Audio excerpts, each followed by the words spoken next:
नमस्कार दोस्तों। आज का डिक्टेशन दैनिक भास्कर समाचार पत्र से 80 शब्द प्रति मिनट की गति से दिया जाएगा, जो कि अगले 5 सेकंड में शुरू होगा।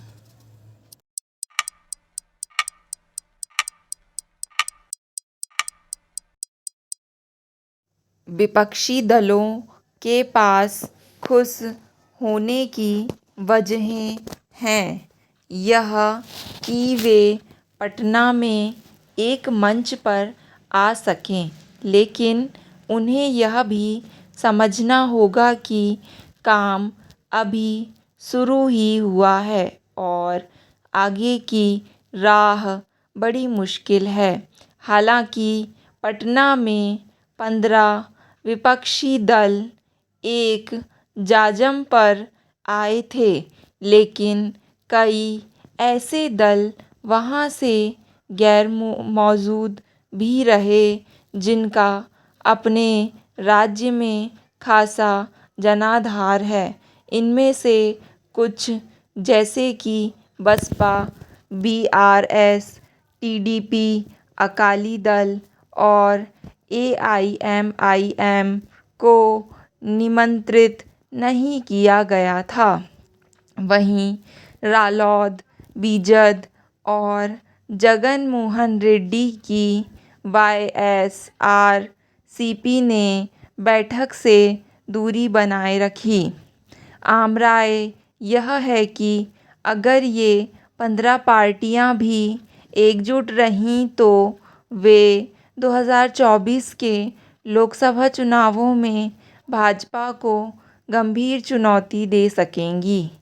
इसके पीछे सबसे पुख्ता तर्क यह है कि 2019 में भाजपा को 37.6% वोट मिले थे। वहीं इन तमाम 15 पार्टियों का कुल वोट शेयर 37.3% था, यानी इन पार्टियों की चुनावी ताकत लगभग भाजपा के बराबर है। पैरा इस तर्क के बावजूद 2024 में भाजपा को परास्त करना सरल नहीं होगा, क्योंकि विपक्षी एकता इतनी भी सरल नहीं जितनी कागज़ पर दिखाई देती है। इन पार्टियों के बीच बहुत सारी ऐसी समस्याएं हैं जिन्हें सुलझाना अभी शेष है।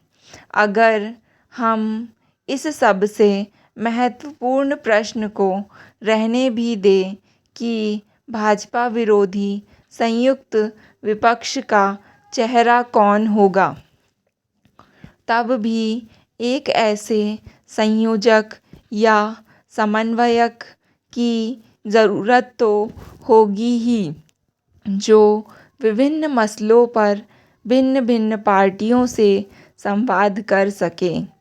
अगर यह भी हो जाए तो एक बड़ी चुनौती सीट शेयरिंग पर सहमति बनाने की होगी। पैरा पटना बैठक में कांग्रेस, टीएमसी और वाम दलों इन तीनों ने सहभागिता की थी, लेकिन इनके बदहाल संबंध किसी से छिपे नहीं हैं। खास तौर पर पश्चिम बंगाल में इनके मतभेद बहुत तीखे हैं। वहाँ पर इन तीन पार्टियों के बीच सीट शेयरिंग बहुत मुश्किल होगी। कांग्रेस और वाम दल अपने हिस्से की सीटों की मांग करेंगे, लेकिन संभव है कि टीएमसी बंगाल में अपने दबदबे को देखते हुए इन्हें ज़्यादा सीटें देने से इनकार कर दे। साथ ही पश्चिम बंगाल में भाजपा को रोकने के लिए कांग्रेस, टीएमसी और वाम दलों का एक होना भी ज़रूरी है। अगर 2019 में इन पार्टियों ने गठजोड़ नहीं बनाया होता तो भाजपा वहां 18 सीटें जीत सकती थी, लेकिन वह 8 ही सीटें जीत पाई। पैरा, यही हालत दूसरी पार्टियों की भी है। अनेक राज्यों में उनके सामने इस तरह की दिक्कतें पेश आएंगी।